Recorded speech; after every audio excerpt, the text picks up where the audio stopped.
할렐루야, 반갑습니다. 주의 첫 예배, 새해 첫 예배를 이렇게 3부 예배에서 같이 드리겠서 너무 감사하고 너무나 환영합니다. 우리 시간에 찬양을 했으면 좋겠습니다. 우리 돌아오는 주가 청년부 수련회인 거 다 아시죠? 아무도 대답 없는 거 보니까 모르시는 것 같은데 다 아시죠? 네, 목요일부터 그 토요일까지 우리 수련회 가지는데 우리가 사사에 대해서, 사사기에 대해서 많이 성경 통독도 하고 많이 배울 텐데, 사사의 큰 틀을 보면 우리가 처음 찬양하는 곡과 비슷한 것 같습니다. 우리가 하나님을 배신하고 하나님을 떠나도 주님께서 우리를 사랑하셔서 계속적으로 우리에게 사사들을 보내주시고, 그리고 많은 사람들을 보내주셔서 우리를 구원하시려고 하시는데, 그 모습이 정말 우리 찬양의 곡과 비슷한 것 같습니다. 우리는 이런 다짐했으면 좋겠습니다. 수련회 기간 동안, 그리고 오늘도 여호와께 돌아가는 그런 신앙이 되게 해달라고, 하나님께서 우리를 붙드시고 잡고 계신다는 것을 이 찬양을 하면서 함께 묵상하면서 찬양하는 이 시간 되기 원합니다.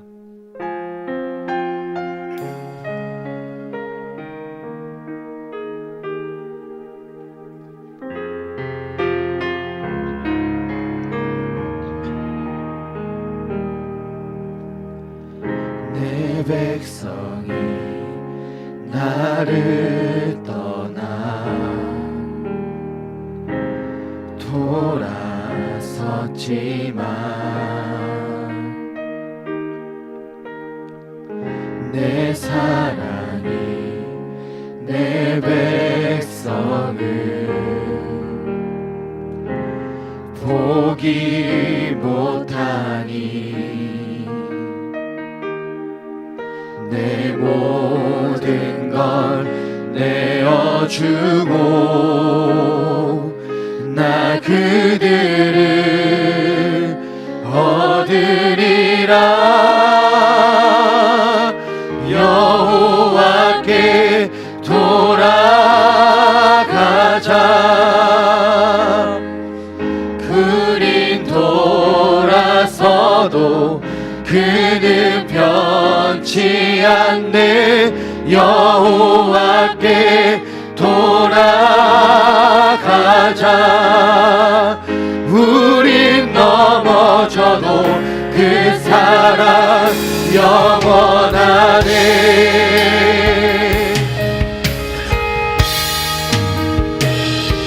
우리 다시 한 번 더 고백할게. 우리의 고백을 담아 고백하기 원합니다. 내 백성이 나를 떠나 돌아섰지만 내 사랑이 내 백성을 포기 못하니 내 모든 걸 내어주고 나 그들을 얻으리라. 여호와께 돌아가자. 우리 돌아서도 그는 변치 않네. 여호와께 돌아가자. 우린 넘어져도 그 사랑. 우리 다시 한 번 더 고백합니다. 여호와께 돌아가자. 여호와께 돌아가자. 우린 돌아서도 그는 변치 않네.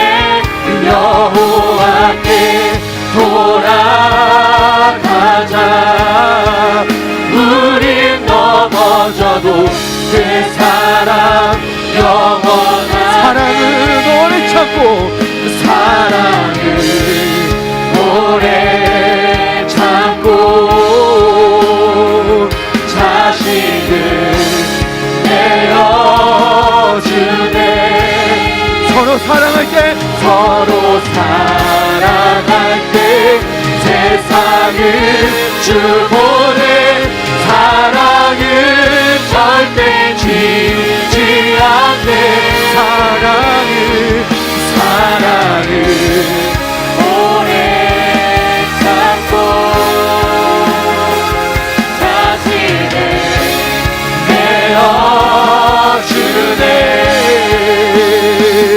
서로 사랑할 때 세상을 주보내 사랑은 절대 지지 않네.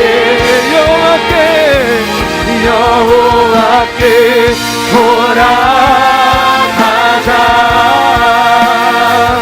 우린 돌아서도 그는 변치 않네. 여호와께 돌아가자.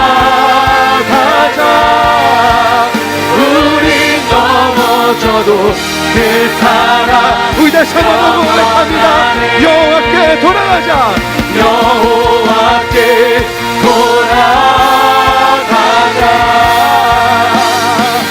우리 돌아서도 그는 변치 않네. 여호와께 돌아가자. 우리 넘어져도 우리 시간에 통성으로 기도합니다. 이 시간 우리에게 주시는 그 주님의 사랑을 통하여서 여호와께 돌아가는 시간 되게 나로 기도합시다. 아버지 우리가 여호와께 돌아가기 원합니다. 우리 언제나 참으시고 우리를 위해서 기다려주시는 그 아버지의 그 은혜와 그 사랑을 내가 깨닫기 원합니다. 아버지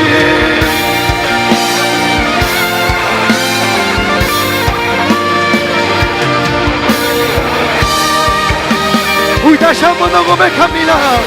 여호와께 돌아가자. 여호와께 돌아가자. 우리 돌아서도 그는 변치 않네. 여호와께 돌아가자. 우리 넘어져도 그 사랑 우리 다시 한번 더 고백합니다. 여호와께 돌아가자.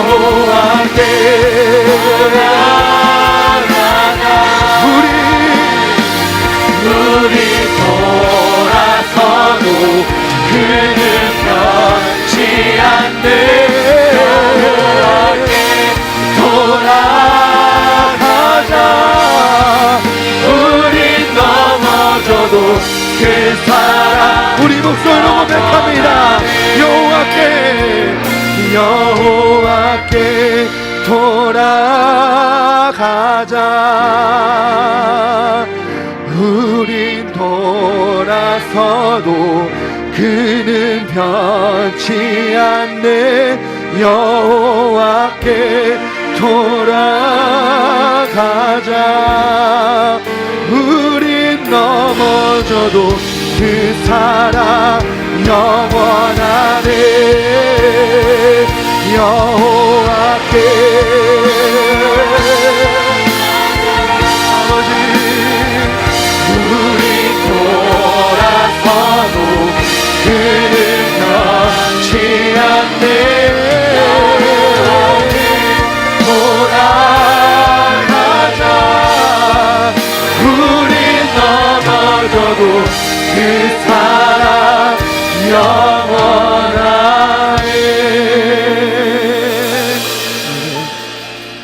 정말 찬양의 가사처럼 여호와께 돌아가는 우리 모두가 되었으면 좋겠습니다. 우리 시간에 다시 한번 찬양할 때 우리가 보는 그 십자가를 다시 지고 나아가는 우리가 되기 원합니다.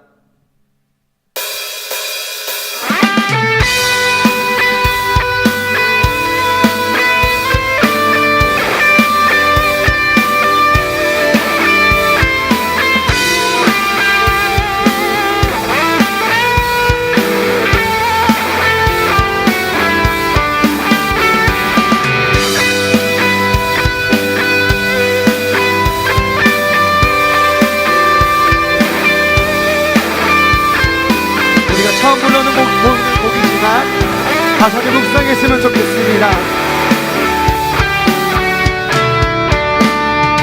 거칠은 세상에서 뒤틀린 가치 속에 복음의 의미를 찾아간다. 험한 세상에서 공허한 가치 속에 십자가 의미를 따라간다. 나의 유익과 만족을 버리는 주께 생명과 영혼을 드리는 그 길을 한 번 더 선택한다. 내가 버린 십자가 다시 지고 결코 시들지 않는 주의 영광 위해 내가 놓친 진리를 다시 잡고 절대 변하지 않는 주의 약속 믿어. 예수 따라가리, 예수 따라가리. 우리 고백이 됐으면 좋겠습니다. 다시 한번더 고백합니다. 거칠은 세상에서 뒤틀린 가치 속에 복음의 의미를 살아간다. 허망한 세상에서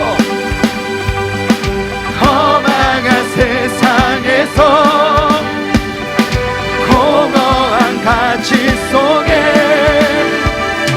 십자가 의미를 따라간다. 나의 유익과 만족을 버리는 주께 생명과 영혼을 드리는 그 길을 한 번 더 선택한다. 내가 버린 십자가 다시 지고 결코 시들지 않는 주의 영광 위해 내가 놓친 진리를 다시 잡고 절대 변하지 않는 주의 약속 믿어. 내가 버린 십자가 다시 지고 결코 시들지 않는 주의 영광 위해 내가 놓친 진리를 다시 잡고 절대 변하지 않는 주의 약속 믿어. 예수 따라가리.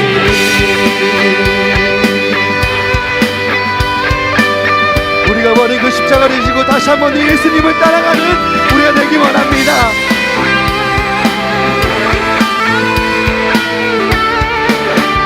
나의 유익과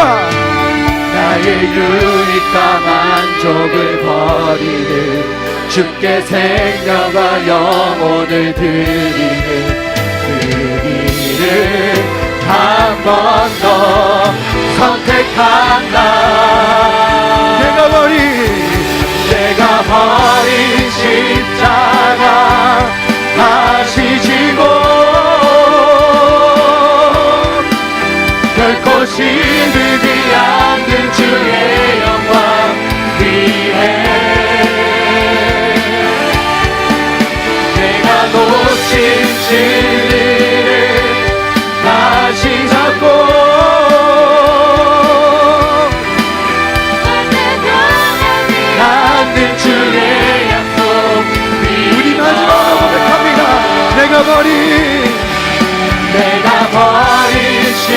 십자가 다시 지고 결코 시들지 않는 주의 영광 위에 내가 놓친 진리를 다시 잡고 절대 변하지 않는 주의 약속 믿어라. 예수 따라가리. 예수 따라가리.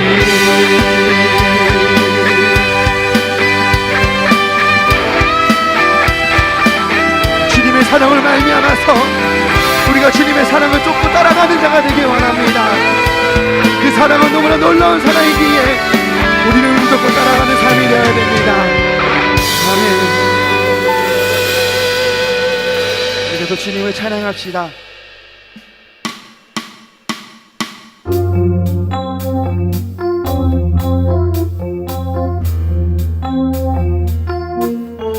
놀라운 그 주님의 사랑을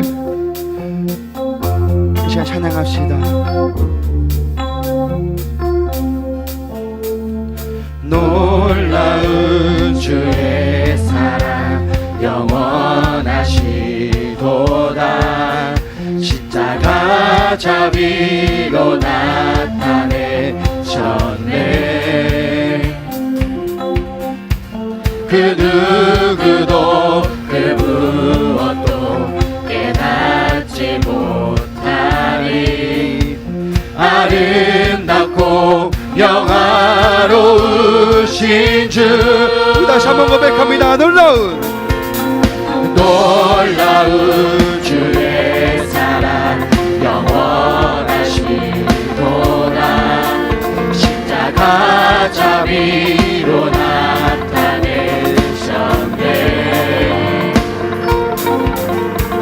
그 누구도 그 무엇도 깨닫지 못하리. 아름답고 영화로우신 주. 아름다우신 주 사랑하고 영회해 멈출 수 없는 내 노래. 아름다우신 주 사랑하고 경배해 멈출 수 없는 내 노래. 우리 다시 한번 고백합니다. 주님의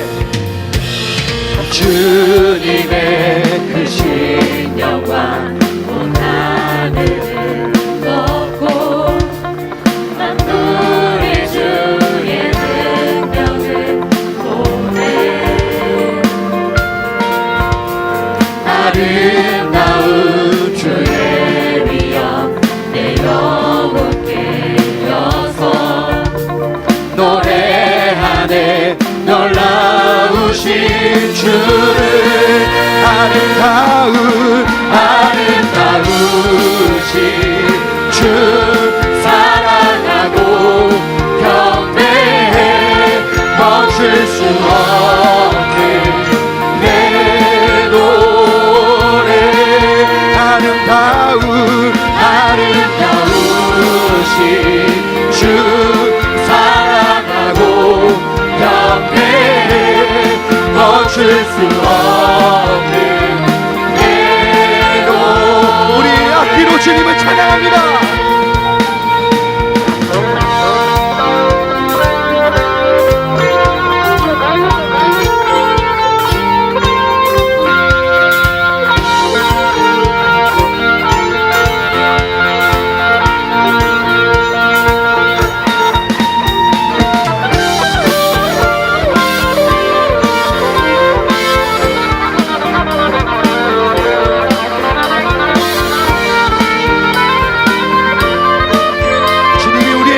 하셨습니다. 주를 향해 내 눈 여셨네. 날 붙드시는 그 사랑 어느 누가 내 주와 같으리. 우리 입술로 고백합시다. 주를 향해 주를 향해 내 눈 여셨네. 날 붙드시는 그 사랑. 그 어느 누가 내 주와 같으리. 우리 다시 한 번 더 고백합니다. 주를 향해 주를 향해 내 눈 여셨네. 날 붙드시는 그 사랑. 그 어느 누가 내 주와 같으리. 우리 마지막으로 고백합시다. 주를 향해 주를 향해 내 눈 여셨네. 날 붙드시는 그 사랑. 그 어느 누가 내 주와 같으리. 아름다우신 주 사랑하고 경배해. 멈출 수 없는 내 노래. 아름다우신 주 사랑하고 경배해. 멈출 수 없는 내 노래. 내 영혼에 내 영노래하리. 내 영노래하리. 내 영노래하리. 예수님. 우리 마지막으로 내 영. 내 영노래하리. 내 영노래하리. 내 영노래하리. 예수님께. 우리 예수께 영광의 박수를 드리기 원합니다. 아멘. 우리가 주님을 찬양하고 주님 예배하는 자가 되는 예배자가 되시다.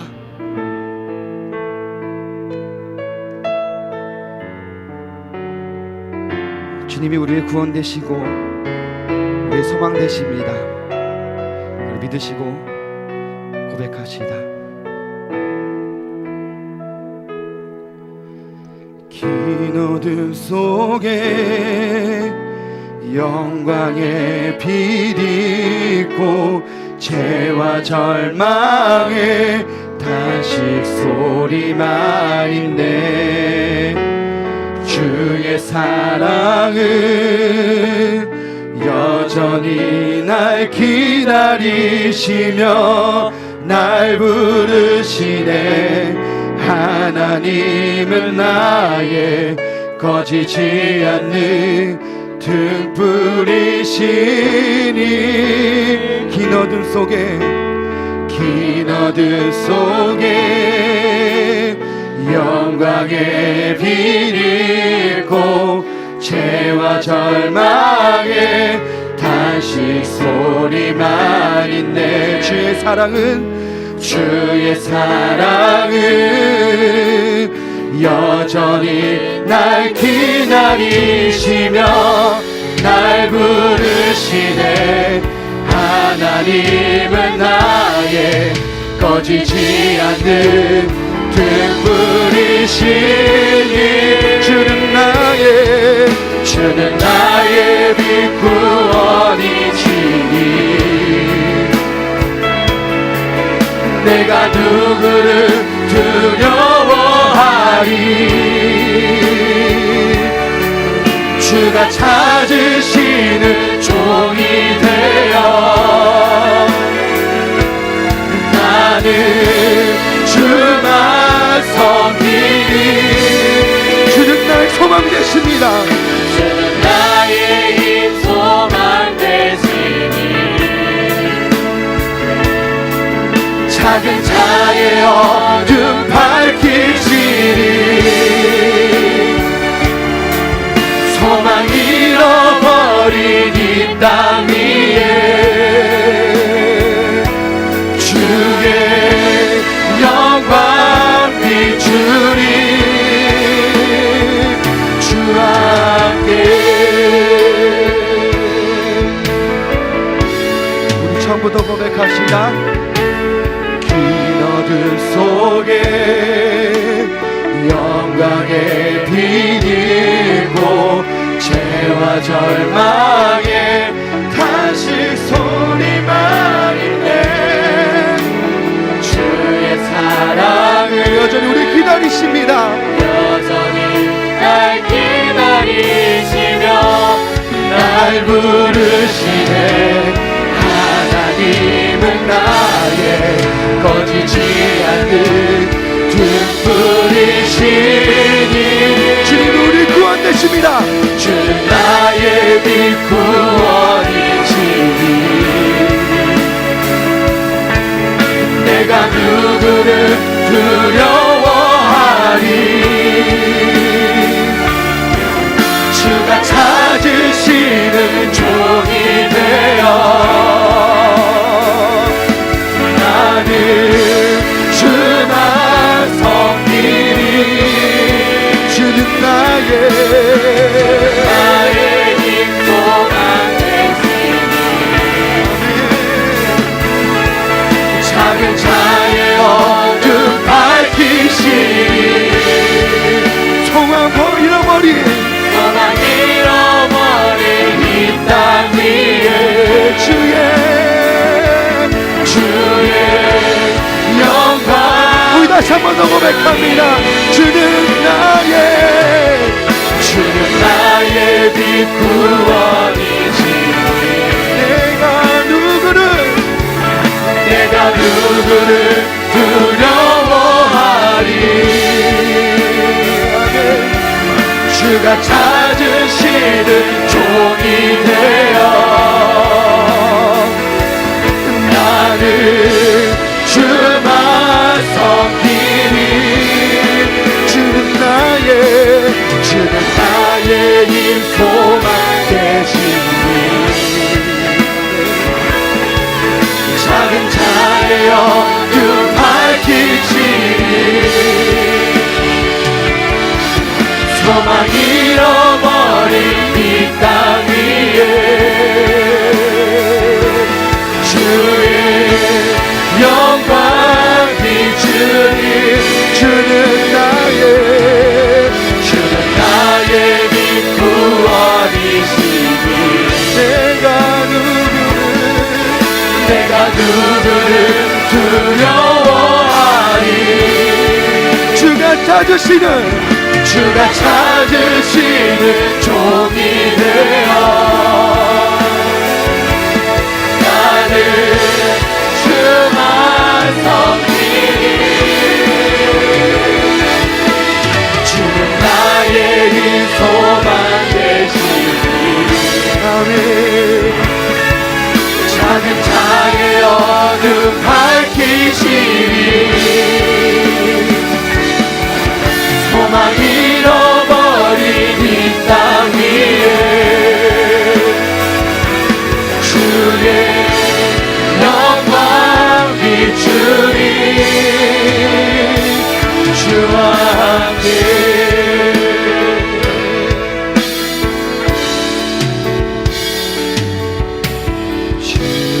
나를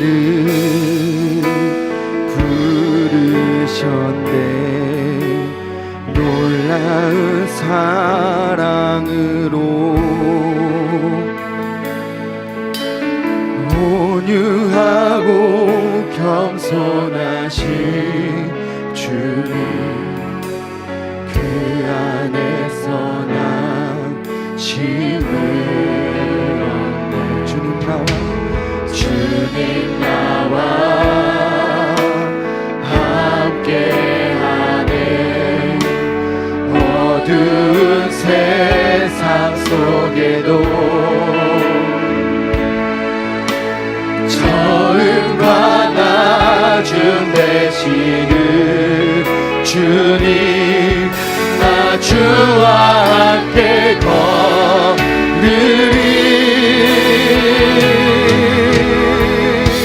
그 나라에서 주님의 얼굴 보리라. 그 품 안에서 나 주를 노래하리라.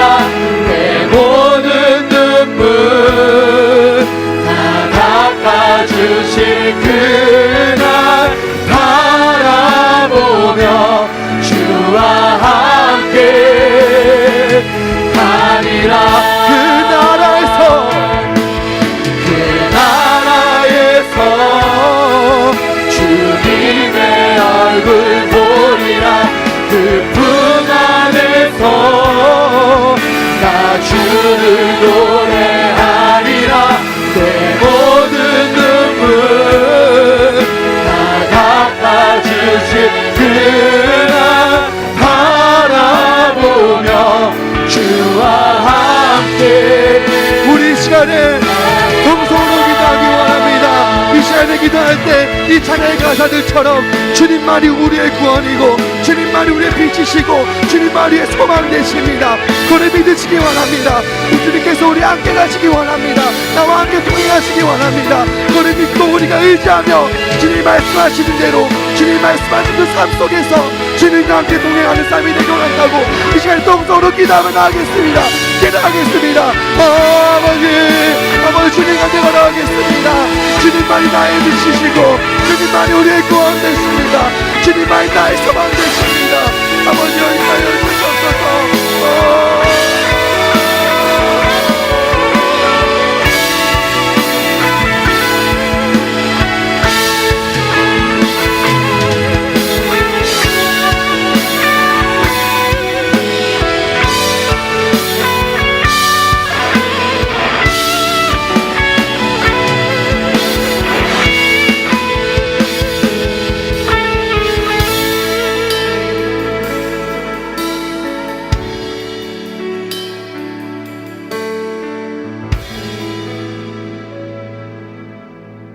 거룩하시고 존귀하신 하나님 아버지, 지난 한 해도 우리들을 사랑과 은총으로 지켜주시고 이제 새로운 시작을 시작하는 2018년을 맞이하게 해주심에 감사를 드립니다. 아멘. 다사다난했던 지난 한 해도 막을 내리고 이제 우리에게 새로운 한 해가 시작되는 새해 첫 주일 아버지 앞에 예배드려 모이게 하시니 감사를 드립니다. 아멘. 하나님 아버지, 아버지의 사랑과 은혜 속에서 이처럼 귀하고 소중한 첫 주일을 맞이하게 해주시고 귀하고 소중한 날들을 통하여 사랑하는 가족들과 이웃들에게 용기를 주며 소망을 주는 복되고 덕스러운 선한 영향력을 줄 수 있는 참된 그리스도인이 다 되게 하여 주옵소서. 아멘. 그리하여 많은 사람들로부터 진정한 믿음이 무엇인지, 신앙의 자세가 무엇인지 본이 되는 삶을 살아가게 하여 주옵소서. 아멘. 하나님 아버지, 올 한 해도 우리 소망의 성도들이 한 마음으로 기도하며 뜨거운 성령이 불타는 기도의 영광대가 되게 하여 주사 아버지께서 맡겨주신 사명과 책임을 잘 감당해 나가는 우리 모두가 되게 하여 주옵소서. 아멘. 하나님 아버지, 올 한 해를 살아가는데 우리 모두가 부족함이 없게 하시고 지혜롭게 살아가게 하여 주옵소서. 아버지. 또한 이 땅이 아버지의 뜻 안에서 자유하게 하시고 나라의 모든 주정자들이 아버지의 공의를 나타내는 한 해가 되게 하여 주옵소서. 아멘. 경제가 원활하게 돌아가게 하사 어려움 당하는 자들이 없게 하시고 서로가 서로를 격려하며 칭찬하는 나라가 되게 하여 주옵소서. 아멘. 하나님 아버지, 지금 세계 곳곳에는 크고 작은 많은 사건들이 여기저기서 많이 일어나고 있습니다. 추위와 굶주림으로 많은 어린이들이 죽는가 하며 또 한쪽에서는 테러로 인해 많은 사람들이 무참히 죽어가고 있습니다. 이 모든 것이 우리 인간들의 욕심과 교만에서 시작된 것이니 아버지께서 우리들의 죄를 용서하여 주옵소서. 아버지. 하나님 아버지, 한 달여 앞으로 다가온 평창 동계올림픽을 위해 기도합니다. 이 올림픽이 평화와 번영의 올림픽이 될 수 있도록 아버지께서 함께하여 주옵소서. 아멘. 북한도 참가 의사를 밝히고 있는 와중에 더욱더 남과 북이 분열과 대립에서 벗어나 화해와 통일로 하나 되게 하여 주시옵소서. 아멘. 하나님 아버지, 올림픽 기간 동안 경기 일정이 차질 없이 잘 진행되게 하옵시고 조그마한 불상사도 없게 하여 주옵소서. 아버지. 올림픽이 끝나고 남과 북이 서로 왕래하며 살아가는 기적을 아버지께서 역사하여 주옵소서. 하나님 아버지, 올해 우리 모두는 많은 계획을 세웠습니다. 올 한 해에는 각 개인이 기도하며 세운 계획과 교회가 기도하고 세운 계획이 다 이루어질 수 있도록 아버지께서 함께하여 주시옵소서. 아멘. 이 시간 아버지의 말씀을 듣습니다. 말씀을 증거하실 목사님에게 함께하셔서 생명력 넘치는 살아있는 말씀으로 우리들을 감동케 하여 주옵소서. 아멘. 이 모든 영광을 아버지 앞에 올려드리며 예수님 이름으로 기도드립니다. 아멘.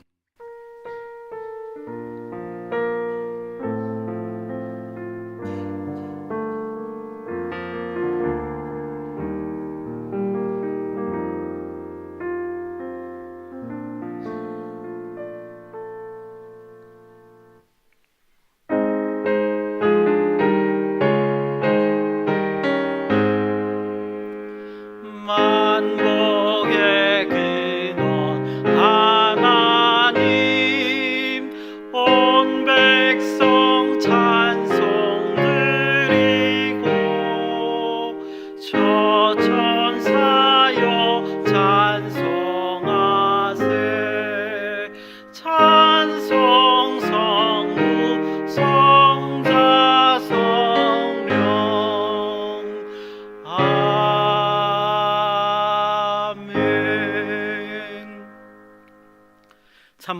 놀라우신 아버지 하나님 은혜를 감사드립니다. 아버지 하나님 2018년 첫 주일 예배를 하나님 앞에 아버지 경배하며 드리게 허락하심을 감사합니다. 오늘 드리는 이 시간 우리 마음속에 하나님께 감사하는 마음이 넘치도록 도와주시고 하늘의 은혜를 허락하시사 그 은혜를 경험하며 돌아가는 모든 이들이 될 수 있도록 인도하여 주시옵소서. 아버지 하나님, 하나님께 감사하는 마음으로 물질을 드린 손길들이 있습니다. 하늘에서 기뻐 받으시고 함께하사 하늘의 놀라운 복으로 채워주시고 땅의 기름진 복으로 채워주실 뿐만 아니라 하늘의 지혜로 덧입혀 주셔서 하나님의 일을 감당하는 데 부족함이 없는 귀한 하나님의 백성이 될 수 있도록 인도하시고 함께하여 주시옵소서. 특별히 또 이 물질을 사용하는 자들을 위하여 기도합니다. 이 물질이 쓰이는 곳마다 하나님의 영광이 드러나며 하나님의 나라가 확장되는 귀하고 복된 역사가 우리 가운데 있도록 인도하여 주시옵소서. 이를 위하여 힘쓰고 나아가는 우리 모두가 될 수 있도록 인도하여 주시옵소서. 걸어가신 예수님의 이름으로 감사드리며 기도드리옵나이다. 아멘.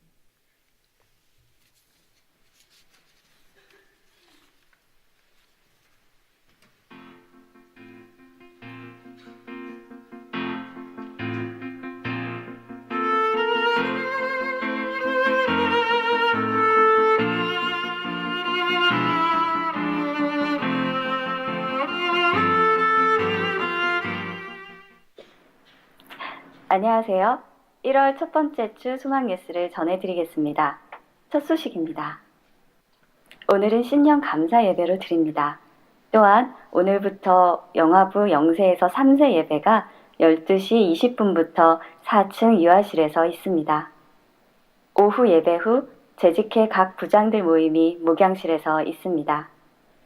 내일부터 수요일 새벽까지 1월 정기기도회가 장로의 주관으로 진행됩니다. 강사는 동산교회 이종필 목사님이십니다. 새벽 5시 30분에 본당에서 있습니다. 이번 주 목요일부터 토요일까지 청년부 수련회가 교회에서 있습니다. 기도와 협력을 부탁드립니다.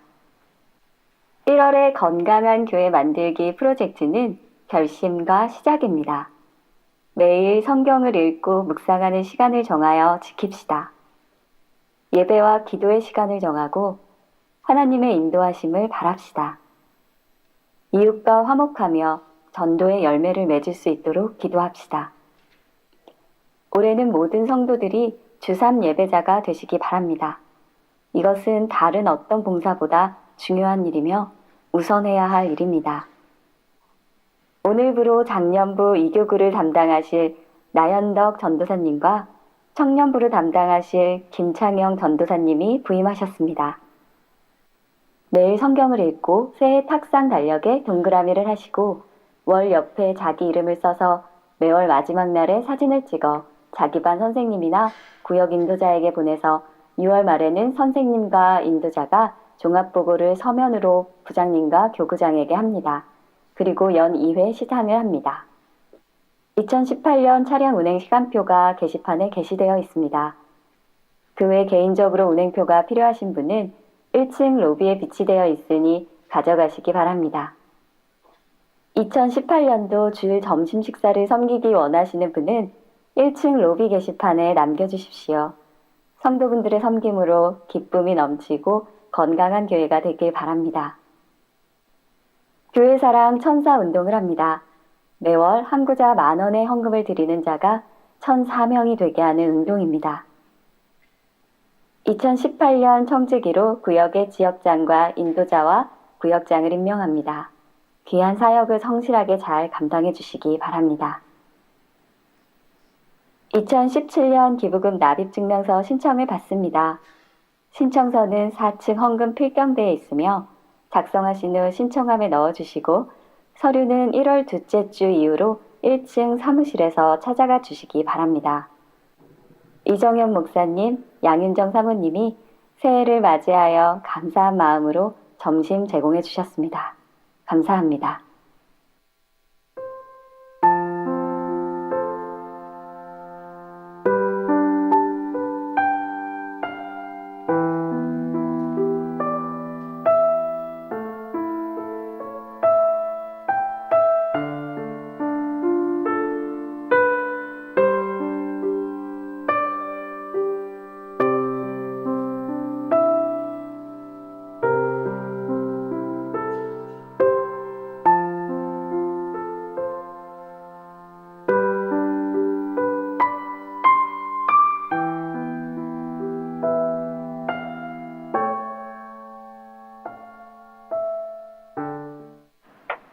새해를 맞이하여 새롭게 시작하는 모든 계획들 가운데 오직 은혜로 하나님 앞에서 살아가는 소망교회 성도들이 다 되시기 바랍니다. 즐거운 한 주 되세요. 고맙습니다. 예, 광고 말씀 계속해서 드리겠습니다. 시간이 많이 돼서요. 예, 필요한 광고만 먼저 말씀을 드리겠습니다.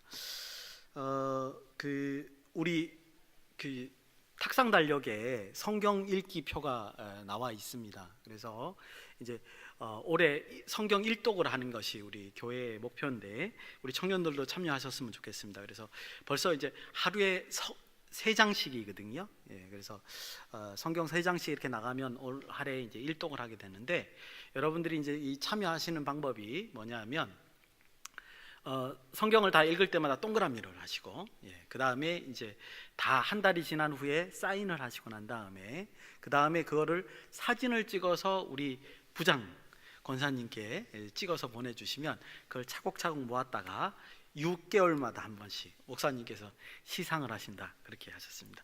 뭐 꼭 그렇게 안 하셔도 성경 읽기에 참여해 주시면 좋겠습니다. 다른 거는 이제 또 다음번에 드리기로 하고요. 우리 청년부에 전도사님이 새로 오셨습니다.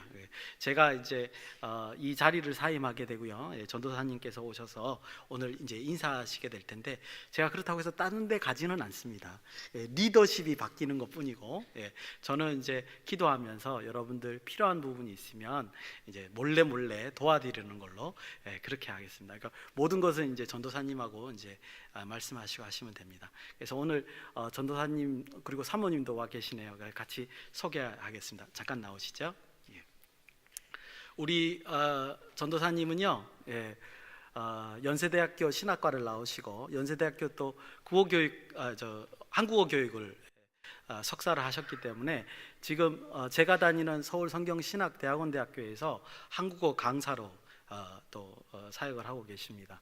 그래서 아주 좋은 분이 제 후임으로 오셨기 때문에 뭐 자랑스럽게 제가 소개시켜 드릴 수 있고 여러분들이 믿고 이제 의지하면서 나아가도 될 것 같습니다. 인사하시고 잠깐 전도사님께서 소개 말씀하시겠습니다.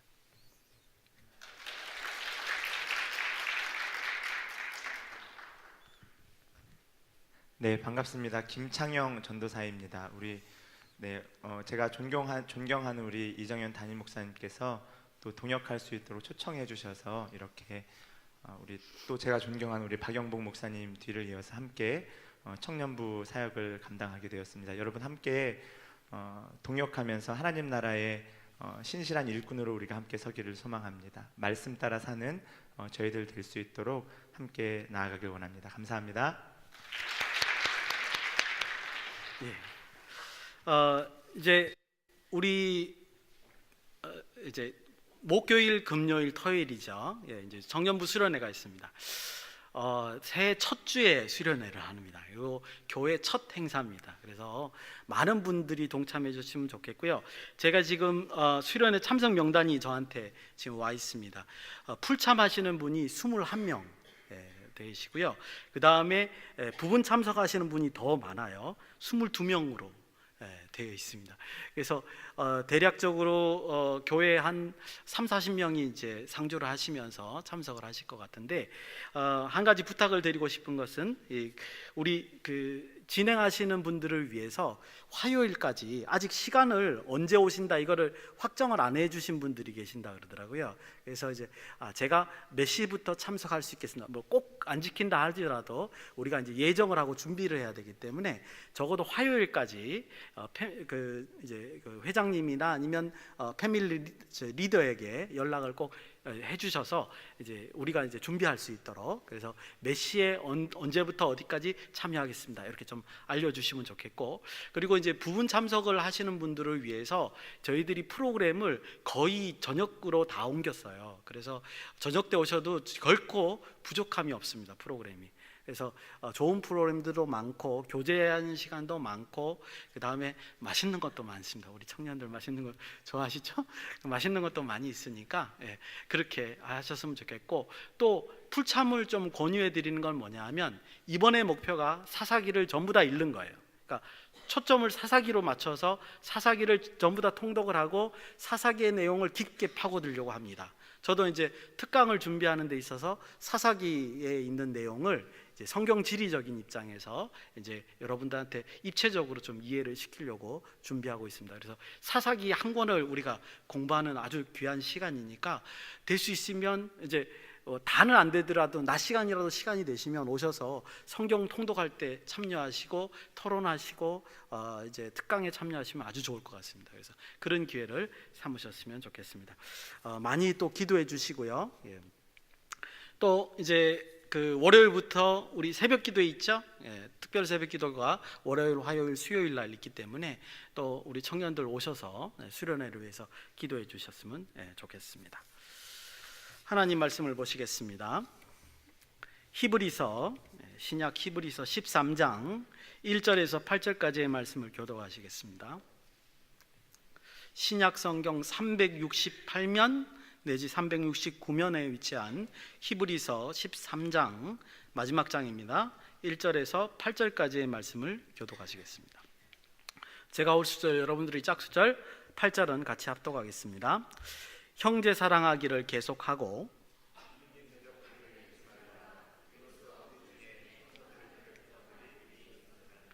너희도 함께 갇힌 것 같이 갇힌 자를 생각하고 너희도 몸을 가졌은즉 학대받는 자를 생각하라.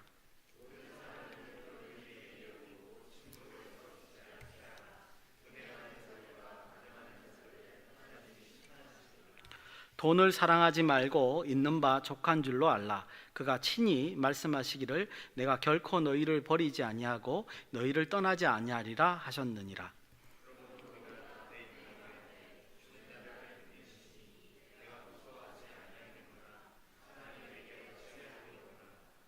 하나님의 말씀을 너희에게 일러주고 너희를 인도하던 자들을 생각하며 그들의 행실의 결말을 주의하여 보고 그들의 믿음을 본받으라.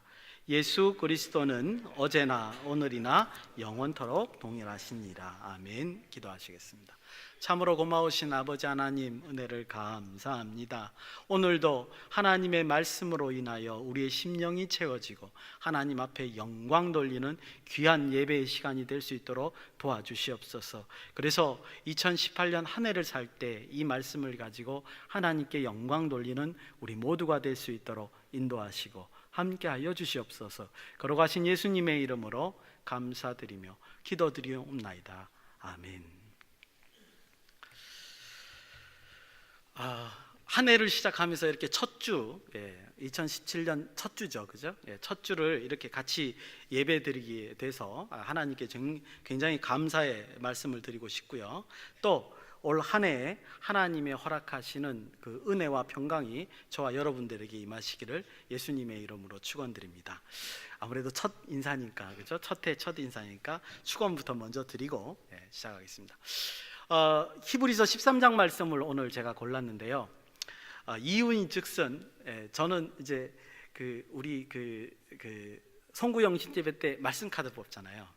그럼 말씀 카드를 뽑으면 제가 첫 설교 때 이걸 꼭 합니다. 그래서 오늘 제가 뽑은 말씀이에요. 그래서 히브리서 13장 1절에서 2절 말씀을 제가 뽑았습니다. 그래서 이 말씀을 조금 묵상하고, 물론 이제 개인적으로 저에게 적용되는 말씀이 무엇인가, 먼저 말씀을 잘 분별하셔야 됩니다. 우리 다 이제 참석하신 분들은 말씀 카드를 뽑으셨을 텐데 그 말씀의 원뜻이 뭔가를 잘 파악하시고 그 다음에 자기에게 적용하셔야 돼요. 그 말씀을 보고 이게 마음에 든다 안 마음에 든다 그러시면 안 되고 뜻을 먼저 아시고 그 다음에 적용하셔야 됩니다. 그래서 이제 저는 저 나름대로 적용을 하고 그 다음에 이 말씀을 가지고 올해 우리 청년부에게 어떻게 적용할까 이렇게 한번 준비를 해 봤습니다. 그래서 제가 이제 1절, 2절을 읽어보니까 한 8절까지 확장해도 될 것 같더라고요. 그래서 이제 우리 8절까지 이렇게 읽었습니다. 먼저 이제 이 히브리서가 아주 독특한 문헌이거든요. 그래서 이제 제가 전에는 우리 청년들한테 뭐라고 말씀드렸냐면 히브리서를 누가 썼을까? 누가 썼는지 몰라요. 지금 히브리서 이 신약 성경을 누가 썼는지 모르는데 누가 썼을까?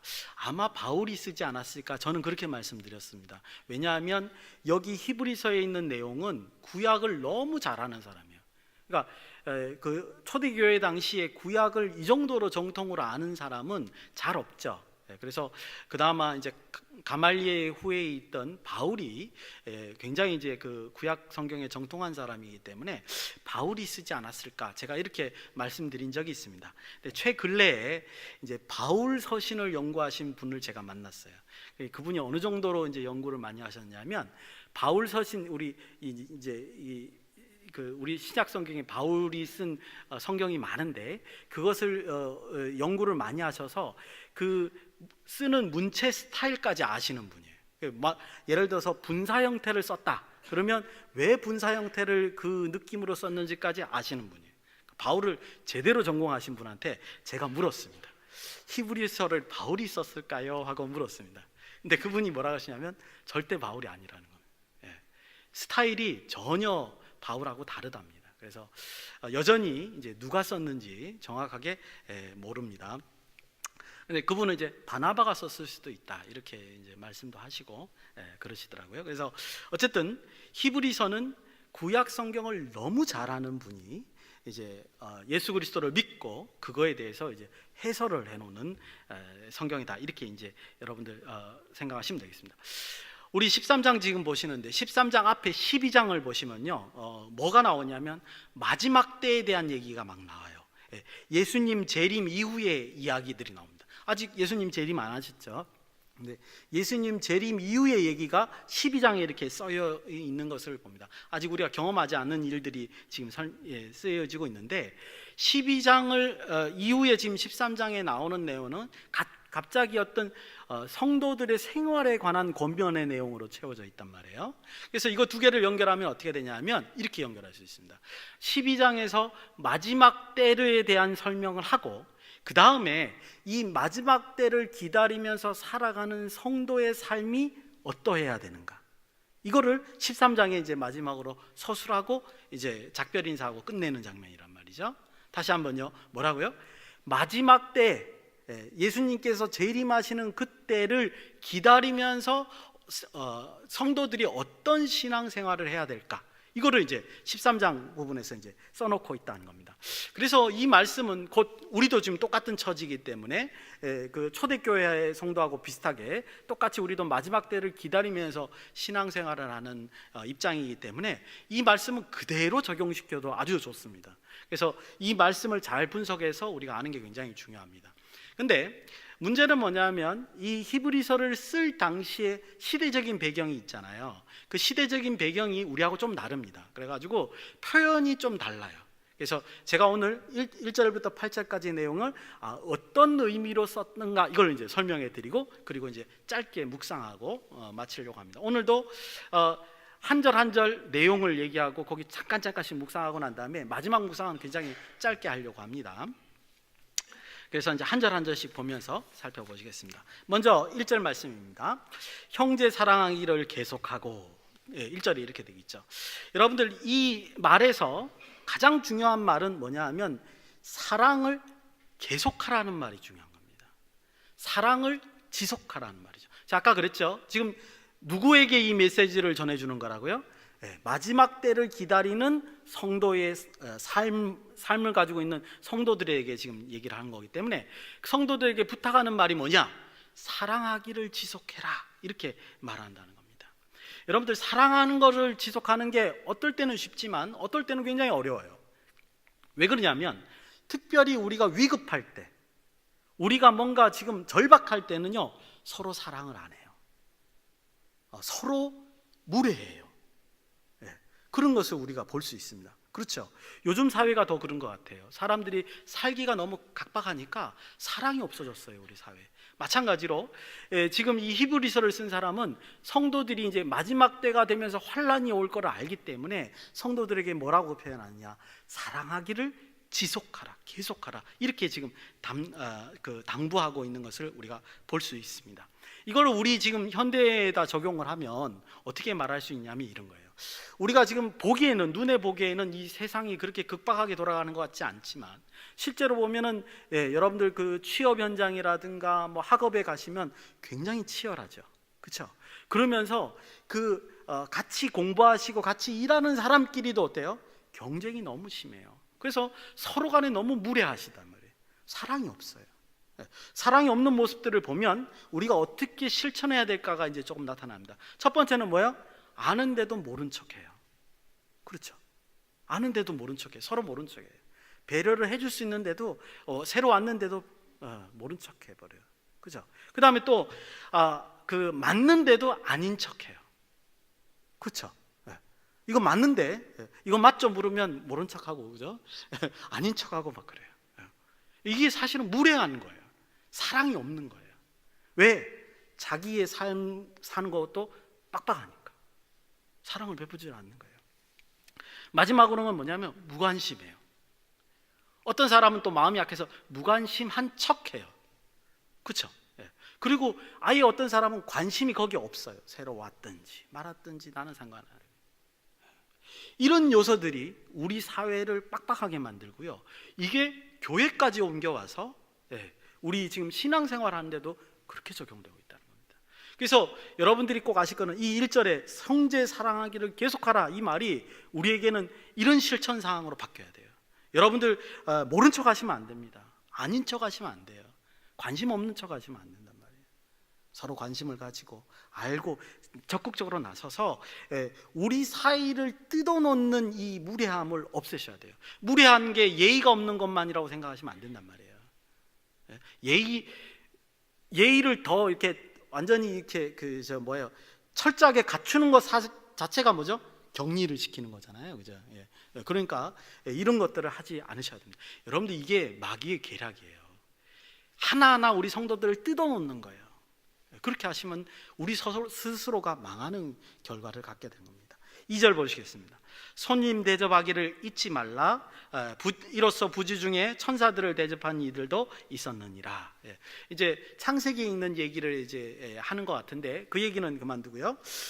이 당시에 손님 대접하기라는 거는 뭐를 의미하냐면 이제 여행하는 사람들을 집안에 대접하는 것을 말하는 겁니다. 그 당시에 이제 여러분들 상상할 수 있겠지만 지금이야 교통이 편하잖아요. 그래서 뭐 부산까지도 하루권이니까 굳이 여관 같은 데 들릴 이유가 없지만 그 당시에는 도보로 다녀야 되기 때문에 여행하는 사람들에겐 여관이 굉장히 중요하겠죠. 그죠? 먼 거리 갈 때. 근데 그 당시에 여관은요 아주 세계로 악명이 높았답니다. 부도덕하고 사기치고, 그 다음에 비위생적이고, 그 다음에 아주 비싸고, 이걸로 악명이 높았답니다. 여관이요. 그러니까 여관을 들린다는 것 자체 찾는 것도 어렵지만 찾아서 겨우 들어가면 이렇게 안 좋았대요. 그러니까는 만약에 성도가 어느 지역을 여행할 때 같은 성도의 입장으로서 가정에 초대해서 대접하는 것은 정말 은혜로운 일이고 이 앞에 있는 성도 사랑하는 걸 직접적으로 실천하는 일이죠. 그래서 사랑이라는 말은 말로만 그치면 안 돼요. 이렇게 행동으로 보여줘야 돼요. 그래서 2절에 나와 있는 손님 대접하기는 1절에 나와 있는 그 사랑의 실천의 모습으로 지금 우리에게 표현하고 있습니다. 이거를 그러면 어떻게 우리가 적용할 수 있느냐? 저는 이렇게 적용하고 싶습니다. 제가 이제 27살 때 예수님을 알게 됐는데요. 동일한 생각을 하게 돼요. 예배당에 와서 예배를 드릴 때는 굉장히 처음 이제 예배 드리는 사람 입장에서 멋쩍어요. 잘 모르고. 그리고 찬양을 불러도 어떻게 해요? 처음엔 저도 몰랐어요. 나중에 또 가르쳐 주더라고요. 찬양을 모르잖아요. 처음 교회 왔는데 어떻게 알아요, 찬양을. 그럴 때 이제 내가 어떻게 할 바를 모르겠더라고요. 근데 이제 나중에 가르쳐 주시기를 찬양을 모르면 그냥 가사만 이제 따라만 하면 된다. 그렇게 가르쳐 주세요. 그러고 난 다음에 이제 마음이 편해졌어요. 근데 그거 자체도 처음 온 사람들은 부담스럽더라고요. 근데 이제 그러면서 교회에서 성도들끼리 친해지기란 건 더 힘들죠. 그런데 아주 재미난 사실은 오히려 교회 밖에서 청년들끼리 모임을 갖는 시간들이 있었는데 거기에 참석하니까 편하더란 말이에요. 나하고 비슷한 사람인 것 같고, 예배 드릴 때는 나는 찬양 못하는데 쟤는 찬양 잘하거든요. 그리고 쟤는 기도도 잘하고 되게 멋있어 보이거든요. 그러니까 뭔가 나하고 다른 느낌이 들었는데 따로 모임을 갖게 됐을 때는 나하고 같은 사람처럼 느껴진단 말이죠. 그러면 이제 그때부터 친해지는 거예요. 그래서 옛날과 같이 여행하는 사람을 가정으로 초대하지는 못하지만 우리가 하나 할 수 있는 실천적인 사항은 있어요. 뭐요? 우리의 모임을 개방하는 거예요. 새로운 친구를 받아들일 때. 그 정도는 할 수 있잖아요, 그죠? 그 친구를 우리 가정집에 가가지고 이제 대접하고 손님 대접하기는 쉽지 않죠, 요즘에, 그죠? 그렇지만 적어도 우리들의 모임 속에서 새로 오시는 분들을 초대하는 것. 그래서 다정하게 대하고 교회 될 수 있으면 처음 이제 교회 생활하시는 분은 좋겠죠. 그런 방식으로 하는 것이 어떤 실천적인 적용 사항이 아닐까, 이렇게 한번 생각해 보세요. 우리 모임을 개방할 필요가 있습니다. 물론 이제 아무나 데리고 오시면 안 되겠죠. 이제 친구들이나 이런 사람들을 초대를 모임으로, 예배로 바로 초대하지 마시고 모임으로 초대해서 우리의 삶의 모습들을 이제 일부분을 보여드리는 것이 중요하겠다, 이렇게 한번 적용을 해봤습니다. 3절입니다. 너희도 함께 갇힌 것 같이 갇힌 자를 생각하고 너희도 몸을 가졌은즉 학대받는 자를 생각하라. 제가 생각할 때 지금 여기 갇히고 학대받는 것은 이 당시에는 그러니까 예수 그리스도를 믿기 때문에 받는 핍박이라고 보여집니다. 그러니까 우리 현재하고는 이제 크게 다르죠, 그죠? 근데 그 믿음 때문에 핍박받는 사람들을 뭐 하라는 거예요? 돌보라는 거죠. 갇힌 자들이나 학대받은 자들을 돌봐주라, 이런 말을 지금 하고 있는 겁니다. 그러니까 이거를 현대말로 바꾸면 어떤 뜻이냐면, 그들이 이제 갇혔을 때 여러 가지 불편한 게 있을 거 아니에요, 그죠? 그랬을 때 뭐예요? 그들의 실제 요구를 보충해 주라는 거예요. 요즘 말로 바꾸면 뭐냐면, 우리가 서로 이제 신앙생활을 같이 할 때 저 사람이 실제적인 요구가 뭔가를 들어주라는 거죠. 서로 그런 걸 돌봐줘야 돼요. 우리 그거 그냥 무시할 수 있거든요. 아까 같이 모른 척 할 수 있거든요, 알아도. 그러니까 그 사람의 입장이 돼보고 그 사람의 어려움을 좀 생각한 다음에 그것을 서로 채워주려고 노력을 해라. 역시 사랑의 실천 방법 중에 이제 하나는 겁니다. 그래서 사랑은 그냥 입술로만 하는 게 아니고요, 그리고 막 나무 배려도 안 하고 막 행동으로만 막 저지르는 게 아니고요, 실제적인 책임을 져야 되는 겁니다. 이런 갇힌 자들을 책임져 주는 것 같이 사랑은 그런 식으로 생활을 해라. 지금 우리가 뭘 지금 떠들고 있냐면, 종말을 바라보고 신앙생활하는 성도들의 삶의 모습을 지금 얘기하고 있습니다. 그게 3절까지고요. 4절입니다. 4절 하나 남깁니다. 모든 사람은 결혼을 귀히 여기고 침소를 더러뜨리지 않게 하라. 음행하는 자들과 간음하는 자들을 하나님이 심판하시니라. 여러분들 청년부니까 나는 결혼도 안 했는데 뭐 이런 얘기를 하나, 그러시면 안 돼요, 그죠? 의미를 파가시고 얘기를 해야 되죠. 이 당시에 이원론이 이제 유행했었죠. 그래서 영지주의, 교회에서는 영지주의가 유행을 했었는데, 그 이원론이라는 건 뭐냐면 영적인 것과 육적인 것을 탁 구분해요. 그 다음에 뭐라고 생각하냐면, 육적인 것은 다 악한 것이다, 아무 때나 해도 상관없다, 우리가 영적인 것을 취해야지 좋다, 이렇게 생각하는데, 여기까지는 괜찮죠. 근데 뭐냐면 우리가 영적인 것을 취해, 즉 천국 가기만 하면 다 되기 때문에 이 세상의 삶은 어떤 거든지 상관없다는 거예요. 문제는 여기죠, 그죠? 그래가지고요, 결혼을 했든 안 했든 음행을 저지르고, 그러니까 부부 관계도 굉장히 문란하게 되는 그런 일들이 벌어진 겁니다. 그래서 이제 그거에 대한 경고의 말씀을 지금 하고 있는 거죠. 즉 물질적인 것, 현재의 삶 자체가 결코 부정하고 나쁜 것이 아니라는 것을 우리에게 이제 깨닫게 해주는 그런 말씀이라고 볼 수 있습니다. 저는 이 말씀을 우리에게 어떻게, 우리 청년들에게 어떻게 적용할까 한번 생각해 봤더니 이런 생각을 해봤습니다. 여러분들 부부관계라고 하는 것은요, 부부가 되면 모든 걸 다 해줄 것 같죠? 그건 잘못된 생각이에요.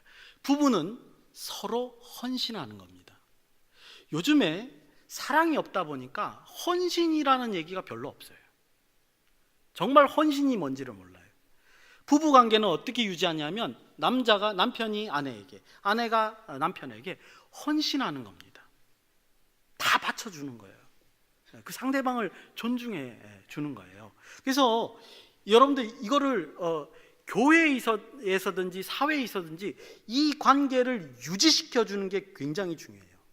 즉 가정의 그 남녀 관계의 헌신을요, 유지하는 쪽으로 해야 돼요. 예를 들어서 여러분들 이런 일 많습니다. 예를 들어서 사회에서 직장 일이 바쁘다고 해서 아무나 막 불러내죠, 그죠? 그 다음에 뭐 카톡으로 업무 지시하고, 우리 인터넷에 그런 말이 나오잖아요. 그게 뭐냐 하면, 구체적으로 말하면 부부끼리의 헌신을 깨는 일이에요. 그 가족에 대한 헌신을 배려하는 시간을 깨는 일이에요. 근데 우리 그런 일 많이 해요. 여러분들 특히 학생들 분들 같은 경우에 이제 늘 학교에서 시험 공부를 밤새면서 하든지 안 할 수도 있어요, 그죠? 근데 밤새면서 한다든지 늘 뭐 공부를 하다 보니까, 그리고 이제 공부하는 것이 당연하다 보니까 일상생활이 그렇게 되는 경우가 많아요. 나 집중할 때는 건들지 마, 가족이든 뭐든 건들지 마. 그거 아니에요. 여러분들 그렇게 사는 거 아니에요. 원칙은 아니라고요. 여러분들 헌신하셔야 돼요, 가족에게. 여러분들 그런 걸 배워 나가셔야지 나중에 크리스찬 가정을 이루시는 거예요. 그러다 보니까 무슨 바쁜 일이 벌어지면 무조건 사람을 불러다가 일을 시킨단 말이죠. 그리고 자기도 그게 당연한 것 같이 생각해요. 절대로 당연한 게 아니에요. 그게 원칙이 아니라는 거죠, 그렇죠? 여러분들 그래서 실제적으로 기독교 가정들이 깨지는 경우가 너무 많잖아요. 원칙이 뭔가를 아셔야 돼요. 그때 중요한 것은 헌신이란 말이에요. 그 헌신을 할 때 사랑을 나눌 수 있는 것이고, 그 기본 단위가 가정이라는 사실을 여러분들은 잊지 마셔야 됩니다. 여러분들이 자녀 될 때도 마찬가지고, 여러분들이 나중에 부모가 될 때도 마찬가지다, 이렇게 말씀드릴 수 있습니다. 이제 5절 6절입니다.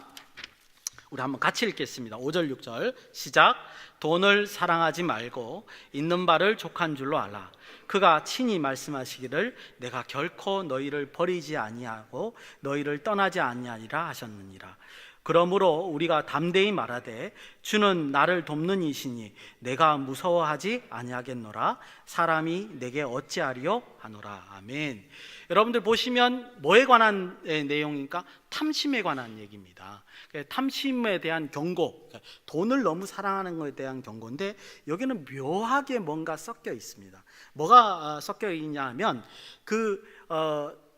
궁핍, 내가 돈을 못 벌면 어떻게 될까 하는 그 궁핍에 대한 두려움과, 그 다음에 이제 6절에 보시면 뭐냐면 주는 나를 돕는 이시니 내가 무서워하지 아니하겠노라. 사람이 내게 어찌하랴, 사람이 내게 어찌 해를 입힐 수 있겠느냐, 하나님이 도와주시는데, 이런 말이 들어있는 걸 보면 두 가지 얘기가 묘하게 섞여 있어요. 하나는 아까 말한 대로 궁핍에 대한 두려움이고요, 하나는 뭐냐면 그 믿음에 대한 핍박의 두려움, 신앙적 핍박에 대한 두려움이 묘하게 섞여 있습니다. 즉 그 당시에는 믿음 생활을 하는 것은 가난과 연결이 돼 있기 때문에요. 그러니까 우리보다 신앙생활이 되게 힘들었던 거예요. 지금은 신앙생활을 한다고 해서 직장에서 쫓겨나거나, 그죠? 살던 지역에서 쫓겨나거나 가난해지거나 이런 일이 없잖아요, 그렇죠? 근데 그 당시엔 그랬다고요. 예를 들어서 로마 시민 같은 경우에 로마 황제가 쫓아버렸어요. 로마에서 나가라, 시민권을 박탈하는 겁니다. 그런 경우가 있었거든요. 그래서 이게 그 물질적인 것과 신앙적인 것과 연결이 돼 있기 때문에 이 사람들의 믿음은 좀 더 강해져야 했었습니다. 그래서 이 두 가지가 지금 같이 들어있는데, 근데 이거를 지금 뭐라고 표현하냐면 탐심이라고 표현하는 겁니다. 그런데 여러분들 꼭 기억하세요. 핵심적인 걸 아셔야 되는데, 여기서 말한 5절 6절에서 말하는 건, 탐심은 뭐에서 시작되냐면 의심에서 시작된다는 거예요. 어떤 의심이죠? 여기 읽어보니까 하나님이 나를 보호하신다는 거에 대한 의심. 하나님이 내가 돈을 안 벌어도 하나님이 나를 먹여 살리실까라는 의심. 이거예요. 여기서 탐심이 시작돼요. 그래서 자기를 보호하기 위해서 모으는 거예요. 이거 굉장히 쉽지 않습니다. 누구라도 이거 자신 있다 말하기 어렵습니다. 그렇죠? 시작은 그렇게 미약하게 시작하지만 이게 점점 탐심이 나를 잡아먹는 거예요. 그래서 여러분들이 꼭 아셔야 될 거는 뭐냐면 자족하는 법을 아셔야 돼요. 거기도 이제 돼 있죠, 그죠? 돈을 사랑하지 말고, 이게 탐심이에요. 있는 바 족한 줄로 알라. 하나님이 주신 것에 대해서 족한 줄로 알아라. 제 친구 중에 전에도 한번 말씀드렸지만 천재가 있어요. 대책이 없더라고요. 뭐 한 번 읽으면 다 외워요. 뭐 시험 범위 아직도 저는 중학교 때 시험 범위가 우린 도덕이었는데 도덕 때 시험 범위가 한 40페이지 50페이지 되잖아요. 그때 이제 시험 내용이 괄호 넣기 나왔거든요. 윤리나 도덕에서 괄호 넣기는 그 말이잖아요. 그거 되게 못 맞춰요, 그거. 그쵸? 그러니까 이 천재가 어떻게 하는 줄 아십니까? 교과서를 다 외워요. 토시 하나 안 틀리고. 근데 그게 시간이 별로 안 걸려요. 환장할 일이죠. 그렇지 않습니까? 아니 그냥 한 번 쭉 읽으면 다 외워요. 무슨 스캐너가 있나 봐요. 진짜 그래요. 제가 그걸 보고 너무 깜짝 놀랐어요. 그러면 내 마음속에 뭐가 들죠? 부러워요. 왜 하나님은 나를 그때는 하나님 몰랐을 때지만 하나님 왜 나는 이런 걸 안 주셨을까? 근데 오늘 말씀 뭐죠? 족한 줄로 알라요. 여러분들 이런 부러움이 우리에게 있다 할지라도요, 그거는 죽음으로써 끝나는 겁니다. 실제로 여러분들이 부러워할 거는 뭐예요? 영원한 거에다 줘야 돼요. 하나님께서 우리에게 제한된 능력을 허락하신 것은 우리에게 합당한 일이 있기 때문이에요. 여러분들 그것만 하시면 돼요. 네. 여러분들이 돈을 막 벌고 싶어도 벌려지는 게 아니에요, 사실은. 그렇기 때문에 내게 주신 능력으로 내게 주신 그 일을 감당하시기만 하면 되는 거예요. 근데 어떤 것을 부러워하셔야 되냐면 지금 여기 이 땅에 있는 것을 부러워하셔야 되는 게 아니라 뭐요? 영원한 것. 영원한 것을 사모하시고 눈을 영원한 것에 두시고 거기를 사모하시면서 나가셔야 돼요. 그게 뭐예요? 자족이에요. 그게 자족이에요. 자족하면 하나님이 나를 도와주실까? 나는 먹고 살 수 있을까라는 그런 의심이 뭐예요? 탐심이 뭐예요? 사라져요. 참 묘해요. 영원한 것을 보면 세상 것이 사라지게 되는 것을 볼 수 있습니다. 여러분들 그렇게 자족할 때 놀라운 은혜를 경험한다는 거예요. 뭔지 아십니까? 고요함이 느껴집니다. 인생을 자족하시면서 하는 부분은 이걸 잘 아셔요. 삶이 시끄럽지가 않는구나. 굉장히 간단한 거구나. 압니다. 그 다음에 신뢰하게 되고요, 하나님을. 만족하게 되고 찬양이 저절로 나옵니다. 여러분들 시험 공부해보고 취업 공부 한번 해보셨죠? 얼마나 속 시끄러운지, 얼마나 불안한지, 그죠? 그러면 이제 이런 말씀하실 거예요. 자족하면 열심히 하지 말라는 얘기냐? 아니, 그 뜻이 아니라 내가 그것을 우리 대강 진급이나 성공이나 합격 같은 거 이제 그 자체에 목매달지 말라는 거예요. 그거는 하나님께 맡기세요. 그거는 내가 취하고 싶다고 해서 취해지는 게 아니에요. 내가 결정하는 것이 아니기 때문에 나는 그냥 열심히 하고 내게 주어진 일을 열심히 하고 그건 하나님께 맡기고 그 다음에 결과를 기다리는 쪽으로 가셔야 된다. 늘 그 다음에는 뭐 하는 거예요? 영원한 것을 사모하시면서 가시면 하나님께서 주실 사람에게 주신다는 거죠. 그걸 믿으세요. 그거를 의심하는 게 아까 말한 탐심입니다. 돈만 사랑하는 게 탐심이 아니라 하나님께서 나에게 주실까? 요거 의심하는 게 탐심이다. 이렇게 말씀드릴 수 있습니다. 7절 보시겠습니다. 하나님의 말씀을 너희에게 일러주고 너희를 인도하던 자들을 생각하며 그들의 행실의 결말을 주의하여 보고 그들의 믿음을 본받으라. 이거는 이제 앞에 있는 11장, 여러분들 히브리서 11장은 아마 아시는 분들 잘 알고 믿음의 장. 그래서 믿음의 선조들에 대한 얘기를 쫙 나와 있어요. 근데 이 지금 7절에서 뭐라고 표현하는가? 그 믿음의 선배들의 결과를 주목해서 보래요. 지금 이 말이 맞나 안 맞나 너희들 의심하면 한번 신앙의 선배들의 결과를 한번 보라는 거예요. 지금 히브리서를 쓰는 사람은 지금 우리에게 뭐라고 표현하는 거냐면 그만큼 자신 있다는 거예요. 확실하다는 거예요. 너희들 한번 보고 결과가 맞으면 따라해라는 거예요. 그만큼 이건 진실한 것이다. 이렇게 말할 수 있습니다. 지금 제가 1절에서부터 지금 7절까지 내려오는 모든 내용들은요, 그거예요. 이거를 관심을 가지고 보면 신앙생활이 이런 거구나 알 수 있는 건데 관심을 두지 않으면 이건 아무것도 아니죠. 어리석은 짐같이 보인다는 거예요. 근데 신앙생활을 종말을 바라보면서 예수님이 다시 올 날을 바라보면서 우리가 신앙생활을 할 때는 굉장히 고귀한 진리의 내용이 지금 여기서 들어있는 것이다. 이렇게 말씀드릴 수 있습니다. 그래서 그들 충성스러운 그 신앙의 선배들의 귀감을 보고 그 다음에 본받고 나아가라, 이렇게 이제 말할 수 있습니다. 여러분들 히브리서 11장 1절 아주 멋있는 말 있죠. 믿음은 바라는 것들의 실상이요 보이지 않는 것들의 증거니, 이렇게 돼 있는 것을 우리가 압니다. 여러분들 믿음이라는 것, 그 신뢰라는 것, 하나님을 신뢰하고 나아간다는 것은 보이지 않는 것들의 증거라고 표현하고 있습니다. 여러분들 잘 기억하셨다가 정말 그것이 참이라는 걸 확실히 믿고 나아가시길 바랍니다. 마지막 8절입니다. 우리 같이 읽겠습니다. 시작.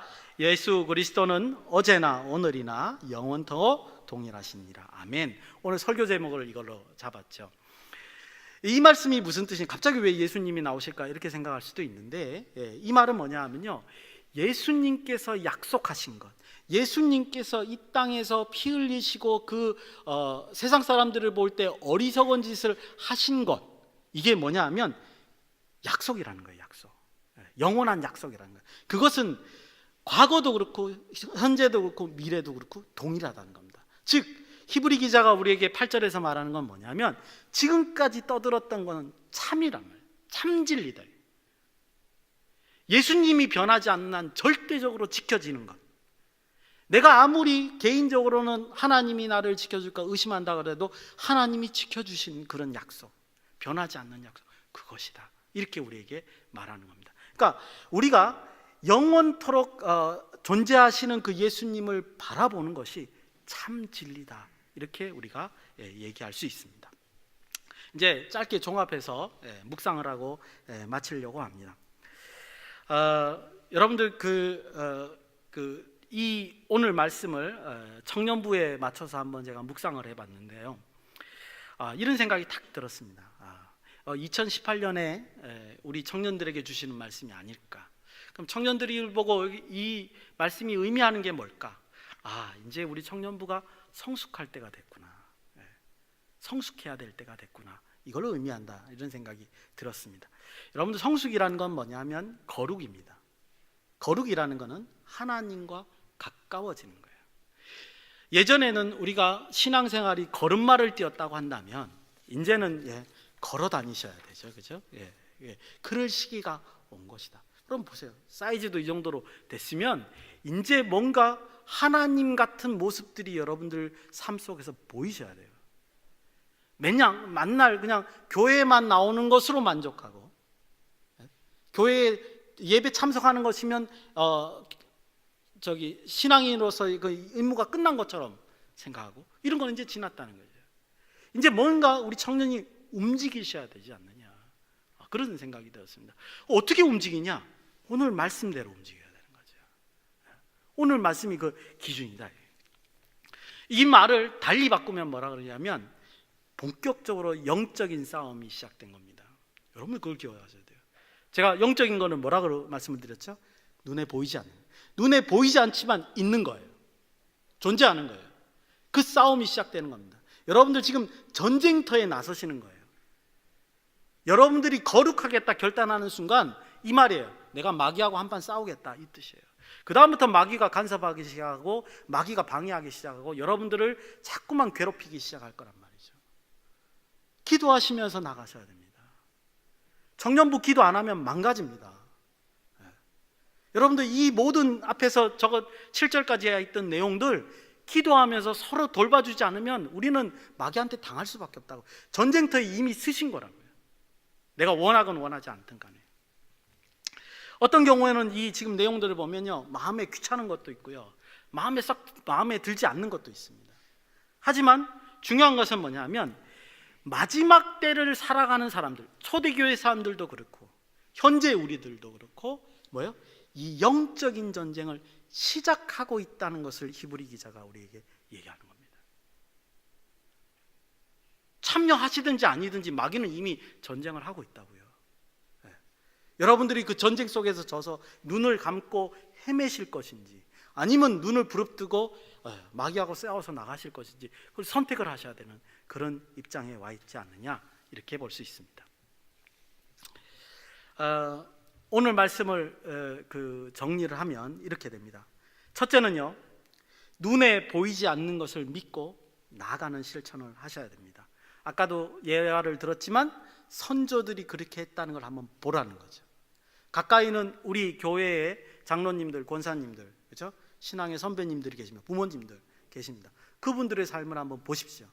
평가해 보십시오. 이 말이 맞나? 이렇게 산 것이 맞나 안 맞나 한번 보시길 바랍니다. 그 다음에 성경에도 이미 그런 많은 신앙인들의 선조들이 나와 있으니까 보시고 판단하시길 바랍니다. 그래서 그것을 보고 그 증거를 보여줬기 때문에 그 증거로 나가야 되고요. 두 번째는 뭐냐면 이런 우리의 행동은 세상의 인간의 욕망보다 더 위대한 가치가 있다는 사실을 우리에게 일깨워줍니다. 제가 어제 저녁에 그걸 찾으려고 노력을 했는데 누가 말했는지 이거를 까먹었어요. 근데 이런 말이 있습니다. 절박한 필요성보다 위대한 것은 없다. 이탈리아 사람이었던 걸로 제가 기억을 하는데, 절박한 필요성, 여러분들 공감하시지 않습니까? 때로는 우리 삶 속에서 절박한 필요성보다 더 추진력 있는 것은 잘 보지 못하는 것 같아요. 그런데 제가 말씀드리고 싶은 것은 세상의 기준은 요 정도예요. 세상의 기준은 이거였는데, 근데 이거보다 더 위대한 게 있는 게 바로 뭐냐면 신앙이에요. 여러분들의 삶으로 그렇게 세상에서 아무리 노력하는 것보다 더 위대한 것이 있다는 걸 보여주셔야 돼요. 더 위대한 가치가 있다는 것을 여러분들 삶으로 보여주셔야 돼요. 뭐냐 하면 이거죠. 세상 사람들은 막 자기가 원하는 목적을 향해서 막 달려가는데, 신앙인들은 뭐요? 띵가띵가 하면서 뭐요? 아, 감사합니다. 찬양 부르면서 뭐요? 자족하면서 사는 거예요. 저 사람들을 볼 때 쟤네들은 뭐야 저거? 근데 나중에 결과를 보면 뭐예요? 성경에도 나와 있듯이 이렇게 자족하고 감사하는 사람이 성공하는 거예요. 삶의 만족이 있고 평안이 있고. 그럴 때 세상 사람들이 우리를 보고 뭐라 그러는 거예요? 이건 뭐 세상에 작동하는 게 좀 다르구나. 이걸 깨닫게 하는 거라고요. 우리의 삶이 그래야 된다는 거예요. 세상의 어떤 인간의 욕망, 어떤 노력보다 더 위대한 가치가 있다는 것을 우리의 삶으로 증명해야 되지 않느냐, 이렇게 말씀드렸습니다. 세 번째입니다. 오늘 설교 제목이죠. 영원토록 동일하신 분이 있다는 걸 여러분들이 믿으신다면 이 일에 동참하셔야 됩니다. 안 그러면 여러분들은 뭐만 하는 거예요? 말로만 고백하시는 겁니다. 그렇지 않습니까? 오늘 성경이 그래요. 전에도 현재에도 미래에도 영원토록 동일하신 분이 계시다는 거죠. 그렇다면 그 약속도 영원하다는 거죠. 그렇다면 여러분들이 믿는 믿음도 영원한 것이기 때문에 만약에 믿으신다면 그분을 바라보고 뭐요? 동참하셔야 된다는 거예요. 앞에 있는 내용들을. 바라기는 2018년 한 해에 첫 주를 시작하면서 은혜롭게도 첫 주에 우리 청년부 수련회가 있습니다. 많이 동참하실 것 같습니다. 하나님 말씀에 감동이 있으시면 동참. 우리끼리 서로 무례하지 않으셨으면 좋겠습니다. 앞에 말씀드렸죠. 세상에 대해서는 순결하셨으면 좋겠습니다. 그리고 자족하시고 담대하게 살고요, 진정한 삶의 모습으로 하나님께 예배하시는 저와 여러분이 되셨으면 좋겠습니다. 예수님의 이름으로 축원드립니다. 기도하시겠습니다. 고마우신 아버지 하나님, 은혜를 감사합니다. 하나님 말씀이 우리 심령 속에 새겨져서 하나님께 영광 돌리는 우리의 삶이 될 수 있도록, 2018년 한 해가 될 수 있도록 우리 모두를 지켜주시고 함께하여 주시옵소서. 그렇게 해주실 줄 믿사오며 걸어가신 예수님의 이름으로 감사드리며 기도드리옵나이다. 아멘.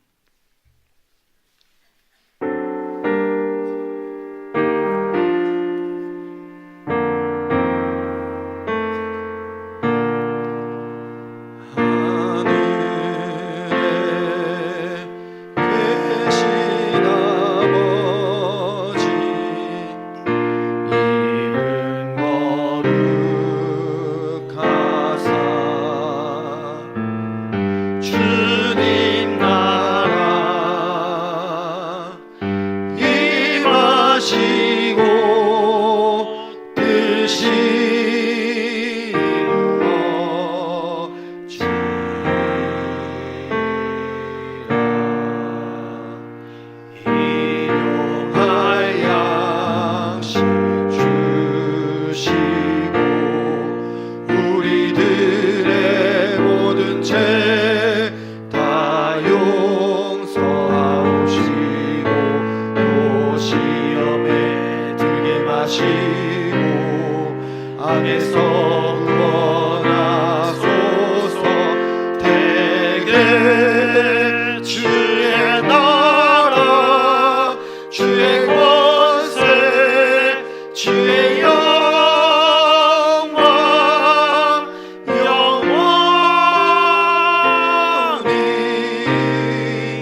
되시는 예수 그리스도의 은혜와 하나님의 놀라우신 사랑과 성령님의 위로 교통 역사 충만하심이 영원토록 영존하시는 예수 그리스도를 바라보며 나아가기를 원하는 우리 청년들 머리 위에, 성도들 머리 위에 이제로부터 영원히 함께할지어다. 아멘.